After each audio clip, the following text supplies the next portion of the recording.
Good day, students. Hello, and welcome again to an exciting educational video today. This is Dr. Luisito Masanga at your service. Shout out and thank you very much to those students from Luzon, Visayas, and Mindanao who are faithfully and consistently watching my educational video. To these students, a warm round of applause. To all of you, mabuhay.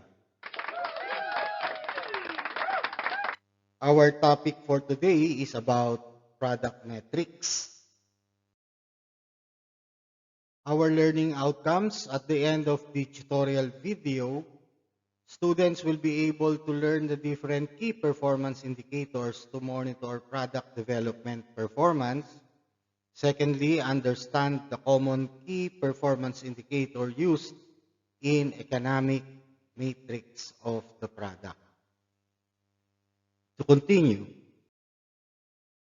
let's discuss about product metrics. In product metrics, we have two types. We have the economic metrics and the engagement metrics. For today, we are going to discuss about engagement metrics. What is this product matrix all about? Let us put to an analogy about an automobile dashboard.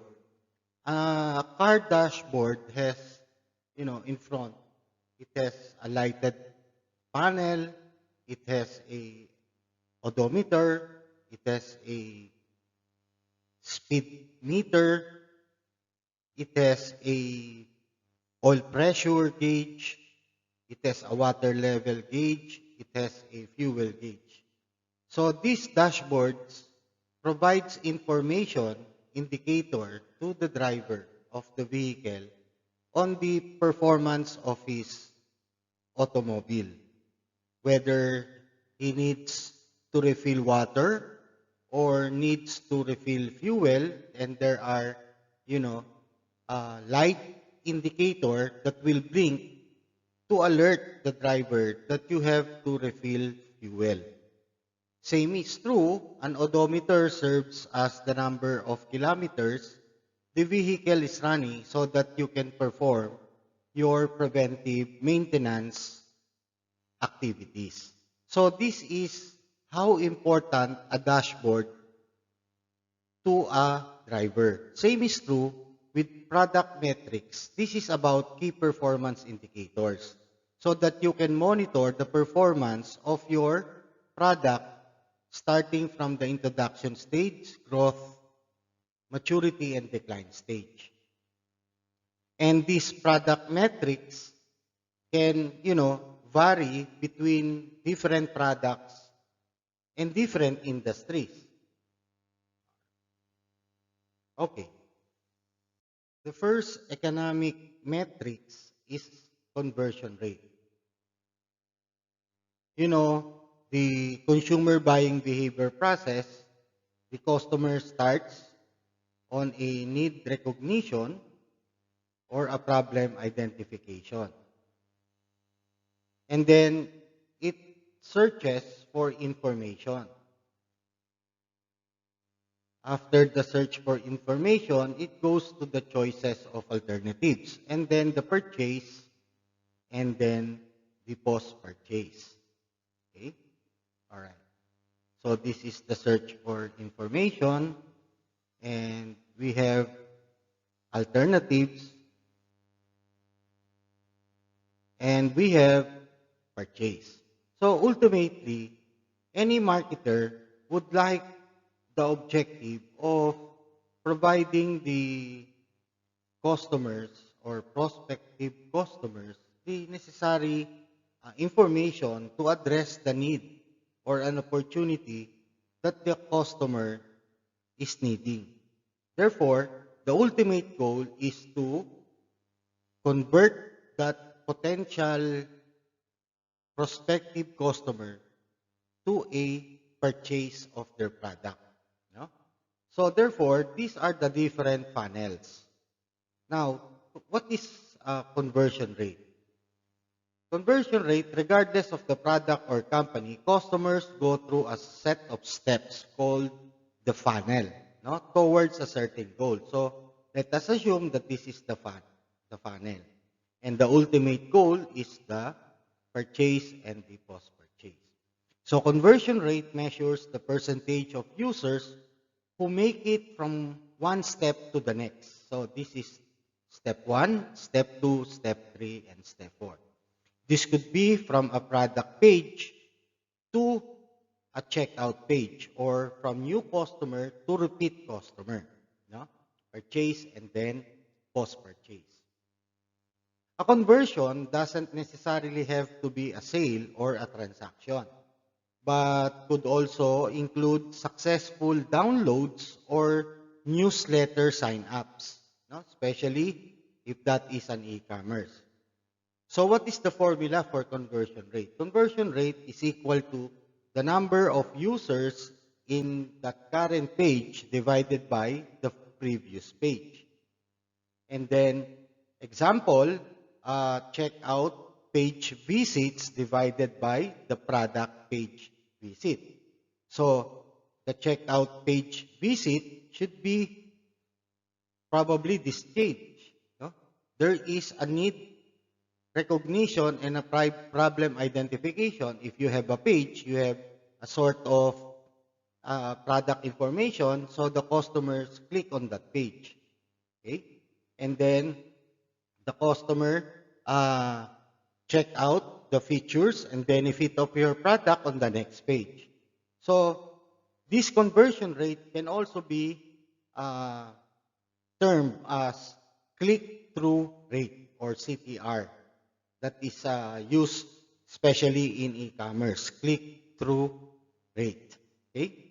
So here you can see, and as an example, conversion rate is 5%, meaning to say you calculate conversion rate, one sale plus 20 visitors times 100% gives you 5%. No? Meaning to say, in every 20 visitors, no, or prospects, and one of that will be converted to a buying customer. So that is the conversion rate. The higher the rate, much better for the company. Economic matrix is new customer growth rate. It has a formula. A typical example here of the formula is new customer this month divided by total customers last month. So this new customer growth rate, okay, is part of the economic matrix being used by in the product matrix computation, so that you can monitor the performance of your product since it was launched. So new customer growth rate measures the number of brand new customers a company acquires. This is useful measure because it differentiates between new and repeat business and is a leading indicator of future growth. New customer growth rate is measured by taking the difference in customers for a certain period to the previous period, then dividing by the number of customers in the previous period. Example, here, in this example, we have 800 customers in 1 month, and then it increases by 900 in the next month.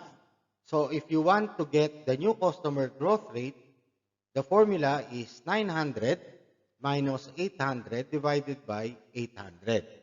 So it gives you 0.125 times 100 gives you 12.5% new customer growth rate. Again, the purpose of this matrix is to understand how well the product is performing. You remember, you conceptualize the product, you develop the product with so many stages until you introduce the product in the market. And therefore, it has to have a dashboard also. And one of the dashboard is the new customer growth rate.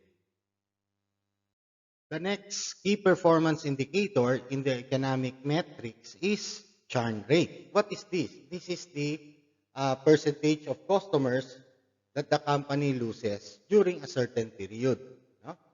It is a measure of subscription businesses.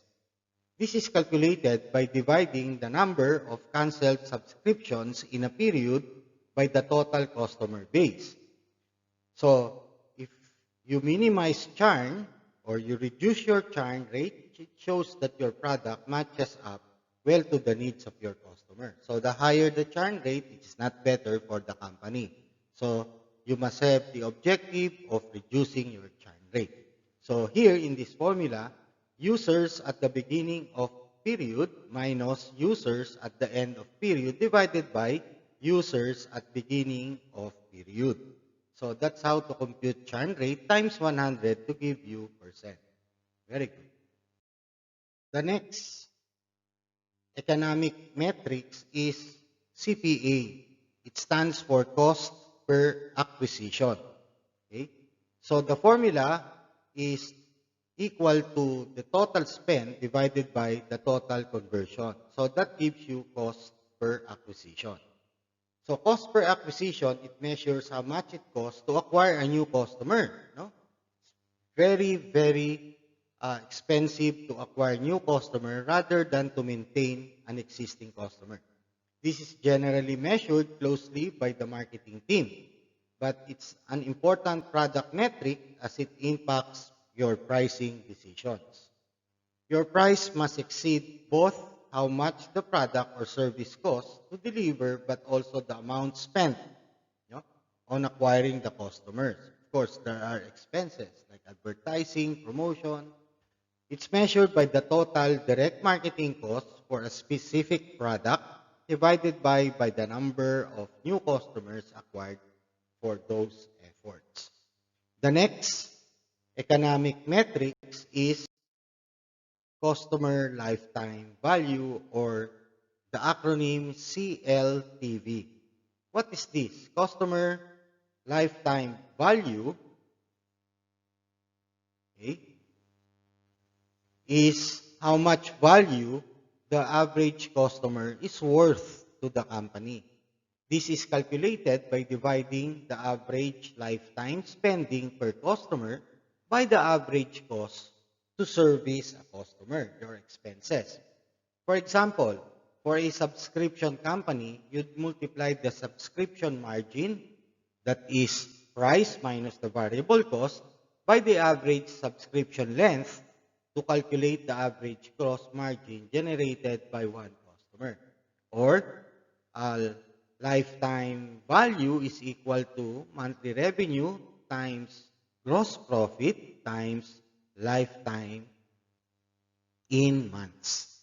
Okay? So that is customer lifetime value. Again, these are key performance indicators that helps the product manager monitor the performance of its product starting from introduction, growth, maturity, and decline to understand and get lessons learned and improvement in order for the product to be better in terms of revenues, in terms of gross profit margin, in terms of expansion, okay, and the control of its expenses.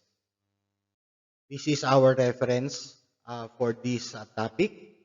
Again, thank you very much for listening, subscribing, liking, and sharing the channel. Keep safe, everyone. Till next time. Thank you.